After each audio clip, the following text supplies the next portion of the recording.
You, you're talking about what's the young buck's name? I literally just forgot his name now. Daniel Dubois. Okay. Dubois. So I've sparred Dubois before. Wow. You're joking. I've sparred Dubois before. It was a while ago. But one thing I said, and it's weird, when he fought Anthony Joshua, I was talking to, no, sorry, when he fought Joe Joyce, I was talking to a friend of mine. He's very into boxing, and he was like, "Nah, man, trust me, Dubois, man, da da da." And I said, "He's a quitter." And he's like, "No, what makes you say that?" I was like, "Because I've made him quit before." And I don't mean it in like he just got frustrated. And I just said that that's a very telling sign of your mind. He's very powerful. And it's not just him. There's a lot of guys that depend on power. If it doesn't go well or they get hit too hard back, they struggle with it. It's almost like a bully tactic to it. Like I'm so used to bullying. When I get bullied, I don't know how to come out of it. I think Dubois, is super powerful and and to be fair, his last fight, he showed me otherwise. Yeah. So I think something is changing, which is good. And Anthony Joshua's last couple of fights, his attitude seems to be coming back, which is good. So weirdly enough, this is the perfect collision, perfect time for both of them. Because all the flaws that I was seeing in both of them seem to be kind of coming too. But when Anthony Joshua's on and he has the right attitude, I'd say Anthony Joshua. Yeah. Dubois, I'd say probably the more skillful of the two. But I think Anthony Joshua is the smarter of the two. We had Johnny Fisher here 3 weeks ago. He's top 10 in the UK boxer. And he knocked his last opponent out in 36 seconds. He said he's sparred with Daniel Dubois, and he said that's the hardest puncher I ever faced. 100%. He's which is why I had to be on my A game, because if that guy touches me, it's a problem. Obviously, there's the weight disparity anyway. Big time. But if that guy touches me, it's a problem. Yes. But which is why, again, he got frustrated because he wasn't able to land anything clean, which he's just used to, just like I said, just having his way. Yeah. And then again, when he got with Joe Joyce, and everything that your land is not working, and then he's still coming forward, that I think, I'm sorry, I don't believe there was anything wrong with his eye. I think he was just like defeated, like. And then obviously with Usyk, there's argument about where low blow, blah blah blah blah blah. It didn't look like a low blow to me. It wasn't. I don't think it was a low blow. But at the same time, Usyk is a very smart person, smart fighter, and even still, regardless of whether it was or wasn't, he was still winning that fight, and is gonna and beat you anyway.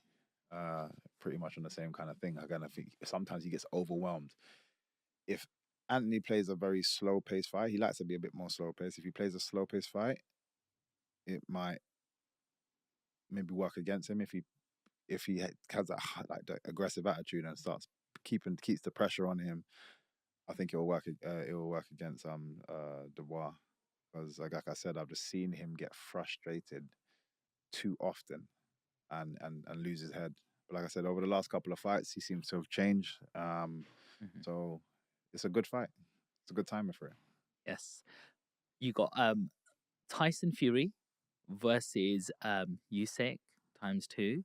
The second fight's coming. I was a little bit shocked by that one, purely because I love Tyson Fury, big, long, tall, born natural fighter, and it felt like that Fury didn't use his size advantage to me as a non-fighter. Like, he should have bullied him more and been all over him.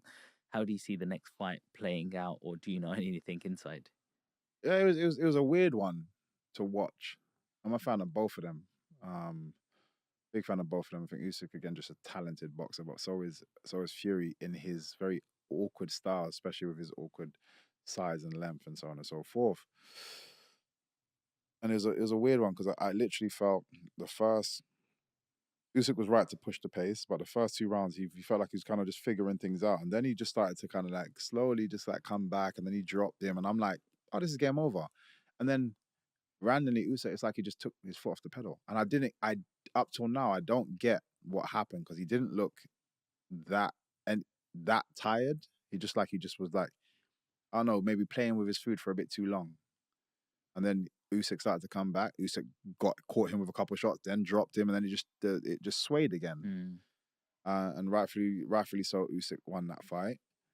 But I was just confused, because if Fury had just continued what he was doing, I 100%. I think it was by round 4. I was like, Fury's got this. 100%. Fury's got it. Then he dropped him. It was around 3 or whatever he dropped him. I was like, yeah, Fury's got this. And it just looked like he was going to get worse and worse. But yeah, again, I've watched a couple of times, and I just don't get why he just randomly took his foot off the gas. If he decides to do the same thing and then continue pressing forward, then 100%, like he should win that. Usyk is very good. Beautiful. It's a southpaw as well. Like, I know what you are now, and then he just goes for the full-on attack. He knows how to. He figures you out. But anybody that kind of moves like that, you look at the other Ukrainian, one of my favorite boxers to watch right now is Vasyl Lomachenko. Yeah. Same kind of thing. Sometimes he absorbs pressure and he's just moving around. He's in his head movement and stuff, and he's figuring you out. Everything's just analyzing. And when he figures you out, those last like rounds, like 6 to 12, is a problem, because he's just like bah, bah, bah, bah. Everything you throw is like he's parrying, hitting you straight back with twos, and then slipping, and it's like trying to fight these flies. No, bugging.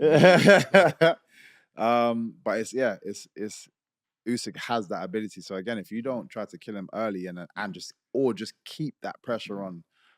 So he doesn't have a chance to think. If you look at it, one of my teammates and my brother, Derek Chisora, fought him. That was a close fight, and we said, Derek, don't try to outbox this guy. Yeah, he's too good.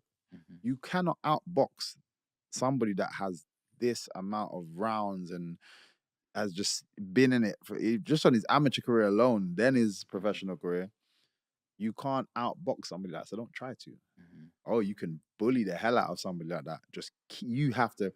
It was all fitness and all power shots. It's all fitness. And if you looked at his last fight, it's pretty much the same thing. Yeah. It was fitness and power shots. There was times even I was biting my nails, because I feel like he's powering down, and then he just came back again. And arguably that was a very close decision. And even they said, they're like, man, we was unsure. Like, that was his team saying that after the fight. So, yeah, if Fury's going to do that, he can. Obviously, he's more talented by way of his boxing skill, and he could probably outbox him. But why? If you're the bigger guy, like you said, you're the bigger guy, you got the skill, but just put pressure, keep that pressure on him. Work your fitness, work your gas tank, keep that pressure on him. Or if it needs to go 12 rounds, but I don't allow him the space to be able to figure things out. Yeah. And again, you should win that one. Okay, so you got Fury to do it? Yeah, it's different. It just depends on what Fury turns out. Sometimes it's just it's always hard to tell, man. Well, he's just come off a loss now, and that loss must have really affected him, and he looks bitter about it. He's like, I'm gonna come back. We've never seen him have to come back from something, so we don't know what Fury's going to turn up. But this is my point. You have to, if I'm tossing a coin, it's hard to put my money on Fury, because I don't know what's going to happen. Whereas Usyk's consistent, and he's been consistent the whole career. So if I had to, I'd probably put on Usyk. Like, if I'm being safe, I'd say Usyk. But again, it depends on what Fury turns up, because it could be a complete opposite. But if I'm forcing to put my money down, I'm saying AJ for the first one and Usyk for the second one. And finally, what's your prediction? Mike Tyson against Jake Paul. Is that even happening anymore? I think it's happening in November. I believe it's come back. Yeah. Mike Tyson got some bloody blood pressure coming off an That's aeroplane, what I'm trying to say. Like, I'm sorry, but it's a waste of.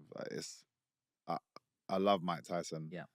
And I think any true combat fan, not even boxing fan, combat fan, loves Mike Tyson. Ever met him? No, I actually haven't. I had the privilege of meeting him yet. I actually want to go and do his podcast as well at some point. Hotbox. Come on. But yeah. It's just, I don't even care to comment on it. It's just a stupid fight. I don't. Warner, the idea of potentially of having this visual in my head of Mike Tyson lying on the floor with Jake Paul standing over him, I hate every second of that.